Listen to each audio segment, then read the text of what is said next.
Ladies and gentlemen, please go on there for Charlotte Bosseaux. Please go on.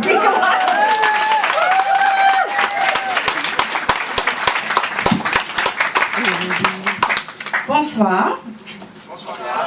Thank you.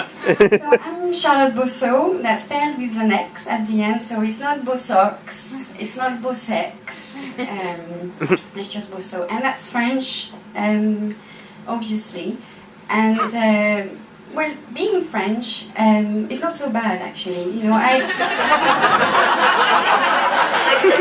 thank you. It's not so bad, I mean, it means I get away with quite a bit. Like I can be condescending in a charming kind of way. Yeah. And I thought, you know, let's see if I can get away with comedy. So I've sold myself as a translatologist. So just to set the record straight, I'm not a transsexual. I don't work on transsexual. I might work with transsexual, but some of my colleagues are in the audience and I wouldn't want to embarrass anyone just now. I'm a translatologist because I work in translation studies. So what is translation studies? You're all looking at me in excitement. You know, what could this be? Well, translation studies is the field in which we study original text and their translations. That's what we do. And we have specific research questions in mind because we're researchers, so we have to be specific. So I'll give you an example. For instance, I've looked at the Smurfs. Well, actually I haven't, but I thought I should dumb things down a little bit tonight for you, so you know, we go with the Smurf. So I worked on the Smurf. And one question that you could ask as a translatologist is, well, the Smurfs actually are translation, they're from the French, and in France we call them les Schtroumpfs. So one question you could ask is, listen to this, are the English Smurf, no, sorry, have the French Schtroumpf lost their va-va-voom or their je ne sais quoi in translation? I think that's quite important to ask these kind of questions. And you might think that's not, you know, that's not very interesting what she does, but I've got a few minutes to change your mind, to revolution the way you've been thinking about the world, and that's a big mission. And I don't think I'll fail because I never fail, but if you don't get me, it's probably because you couldn't raise up to my French level. Yeah. So, what I actually do, so I work on text, and because I'm French, I look at French translations, and I've started my work in academia working at the translations of Virginia Woolf into French. And I don't know how many of you are acquainted with Virginia Woolf, but her style has been labeled quite unanimously as being groundbreaking, magnificent, and fucking depressing. And as a translatologist, what would you ask yourself? What you can ask yourself is Virginia Woolf as depressing in France as she is in English? That's one of the basic questions you could ask. Then you can go a bit further, and that's where, you know, I'm going to change your views of the world. You could ask yourself, could Virginia Woolf in translation could be as cute and sophisticated as the Smurf? Maybe. You know, translation is powerful. It's very powerful. And not all kind of translation studies. I think French translation studies is actually quite powerful. Let's see about that.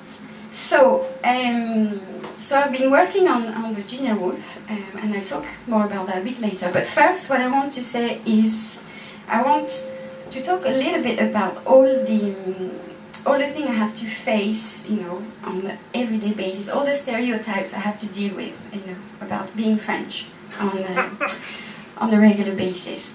And of course, French people are supposed to be rude and condescending, that goes without saying, but they're also supposed to be sexy, intellectual, intelligent, have good taste and all that. And that seemed to be a good thing.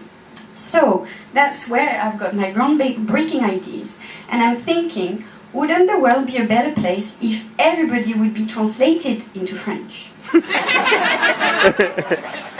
I think to me it seems like a good idea. So I give you an example. In France, when we translate TV programs or films, we dub them. That is, we change the voice of the English actors, for instance, into French one. You can think about it as vocal plastic surgery. And we could have an ad for it. It could go, you have a crap voice, get a French one, satisfaction guaranteed. So just think about that, just play with this idea of, everybody could sound, more sexy, more intelligent. Even Pat from EastEnders could be more sophisticated. And maybe David Cameron actually could sound a little bit more intelligent. Just maybe. So, going back to my research, I mentioned I've worked on Virginia Woolf, but that was a few years ago. Recently, I thought that I should work on something that would be a little bit more modern and more down to earth or realistic. So now I'm working on Buffy the Vampire Slayer.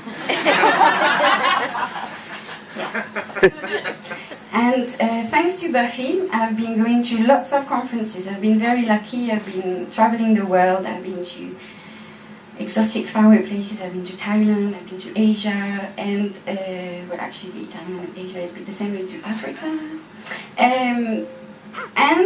Recently I got the amazing opportunity to go to an international conference, an international vampire conference in Hatfield. That's how glamorous the lifestyle of a French translatologist is. I think that's a punishment, from me leaving France. That's how they've punished me. So I hope you get the fact that translation is important. Translation is my world. I think about it all the time, and I think once you get started thinking about translational issues, well, that's all you can think about. It's like a way, being a teenager and obsessing about sex all the time. That's a kind of a thing. So, yeah, that's how it is. So I am obsessed with translation, not sex. And I have lots of students, and they all come from various parts of the world. They come from China, from Africa, from England, and they've got beautiful sounding names.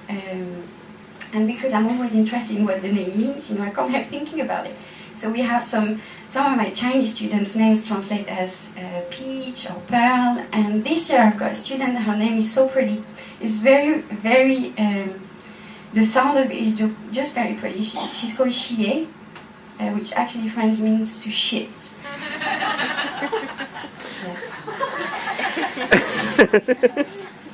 So I think it's time, for me to leave you tonight. But before I go, I just want to say that studying Buffy, I've been studying humor quite a bit, and the fact that humor is very difficult to translate, and actually it's quite untranslatable.